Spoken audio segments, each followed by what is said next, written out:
Assalamualaikum warahmatullahi wabarakatuh. Perkenalkan, nama saya Aditya Pratama Putra dengan NIM E1121231065, jurusan Antropologi Sosial, kelas Antropologi Pendidikan kelas A, dengan saya dosen yang terhormat yaitu Mbak Dwi Surti Junida selaku dosen pengampu. Izinkan saya kali ini untuk membuat video tugas Antropologi Pendidikan yang membahas 5 pertanyaan analitis yang akan saya jawab di video selanjutnya ini. Sekian, terima kasih. Nah, untuk analisis pertama itu seperti yang kita ketahui, saat ini banyak sekali anak dan remaja ini memperoleh pengetahuan tidak hanya melalui sekolah tapi melalui platform media sosial seperti YouTube, TikTok, dan game online. Nah, kira-kira bagaimana perubahan pengajaran ini berdampak terhadap pewarisan pendidikan terhadap anak yang dulunya fokus kepada sekolah, namun sekarang sudah dipengaruhi oleh platform media sosial. Nah, izinkan saya menjawab dengan analisis dan pendapat pribadi saya secara kritis. Menurut saya perubahan sumber belajar sekolah ini merupakan suatu hal yang menuju pada media digital seperti YouTube, TikTok, dan juga bagaimana cara generasi sosial ini memandang teknologi sebagai hal yang bisa dapat dimanfaatkan. Nah, dengan teori enkulturasi dari Melville J. Horowitz, dia mempelajari bahwa pendidikan ini suatu hal yang dipelajari melalui kebudayaan yang diserap nilai, norma, serta masyarakatnya. Dahulu proses ini berlangsung melalui keluarga, sekolah, dan lingkungan sosial. Namun sekarang sudah di era digital, jadi semua hal ini bisa dilakukan tidak hanya dengan bersifat sosial secara langsung.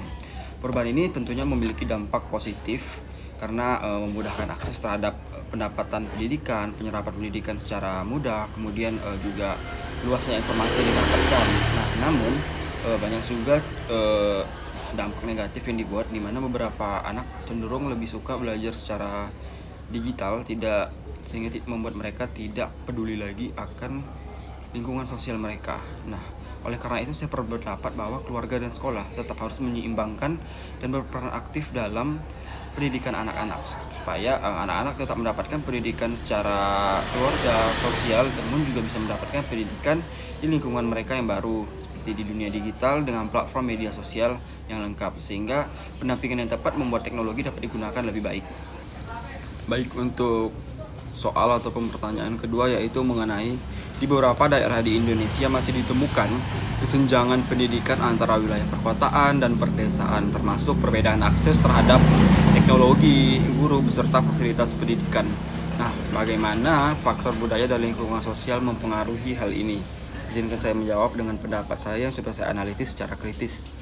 Menurut saya pribadi, kesenjangan pendidikan antara wilayah perkotaan dan juga pedesaan tidak hanya disebabkan oleh faktor sosial ataupun ekonomi saja, namun disebabkan juga oleh budaya dan lingkungan yang sudah lahir sejak anak tumbuh dari kecil.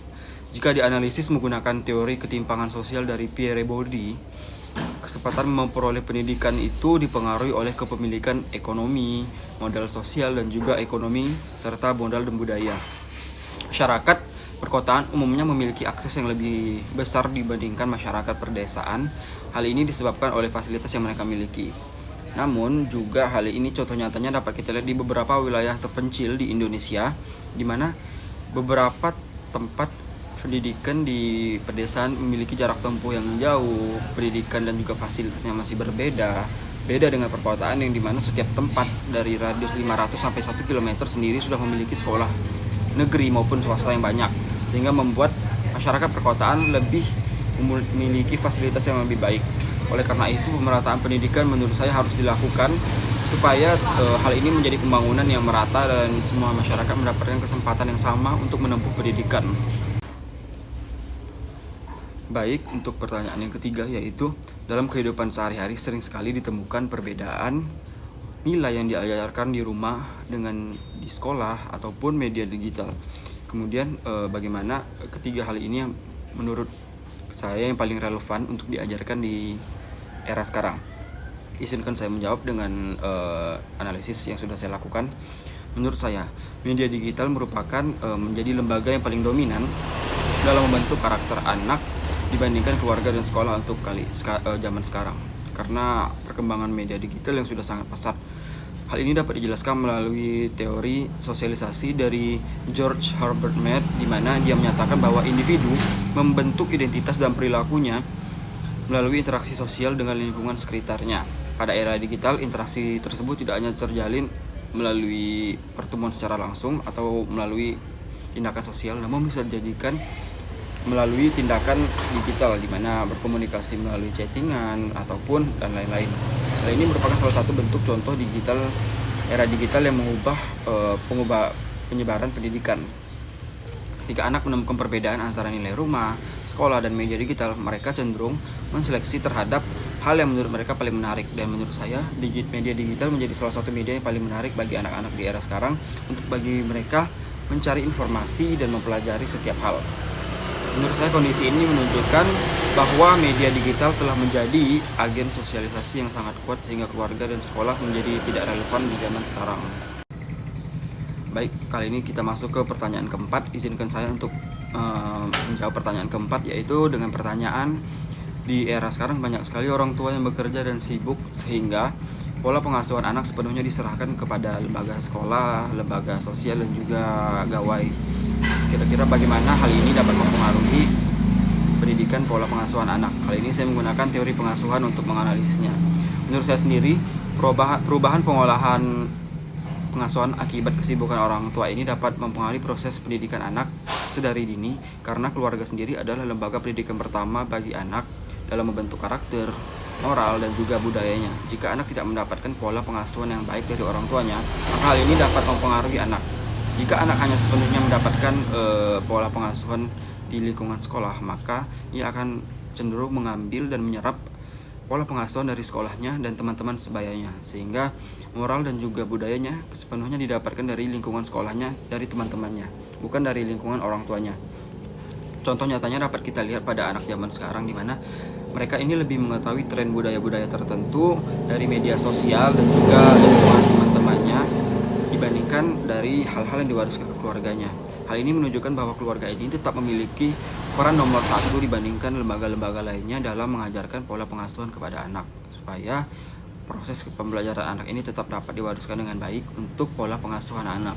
Baik, izinkan saya untuk menjawab pertanyaan yang kelima atau pertanyaan terakhir, di mana membahas mengenai di beberapa sekolah masih ditemukan praktik perundungan atau bullying, diskriminasi, atau perlakuan berbeda terhadap siswa yang minoritas ataupun memiliki latar belakang budaya ekonomi yang berbeda.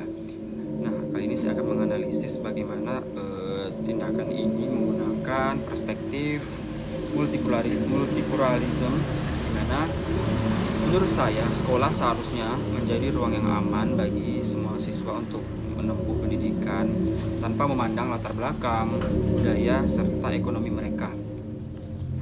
Disinilah perspektif multikulturalisme ini bekerja, di mana keberagaman bukanlah hambatan bagi suatu proses yang ada, di mana sekolah perlu menanamkan sikap toleransi terhadap murid sesamanya.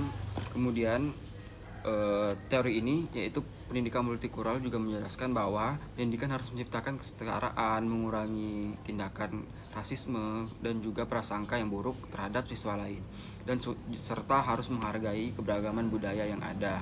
Sekolah tidak cukup hanya mengajarkan pendidikan saja, namun sekolah juga wajib mengajarkan bagaimana rasa toleransi dan juga menyayangi satu sama lain, dan juga menghargai setiap hal yang dimiliki orang lain. Contoh nyatanya adalah ketika sekolah mengadakan kegiatan yang memperkenalkan berbagai budaya dengan latar belakang yang berbeda, agar siswa ini dapat lebih memahami budaya-budaya dan juga latar belakang yang lain, sehingga akhirnya mereka dapat memahami satu sama lain, supaya tindakan bullying ini juga bisa dikurangi pada akhirnya. Baik, itulah kelima pembahasan saya dari 5 pertanyaan tadi. Mohon maaf jika terdapat kekurangan dalam penyampaian ataupun materi yang ada. Mohon maaf, lebih kurangnya saya ucapkan terima kasih. Wassalamualaikum warahmatullahi wabarakatuh.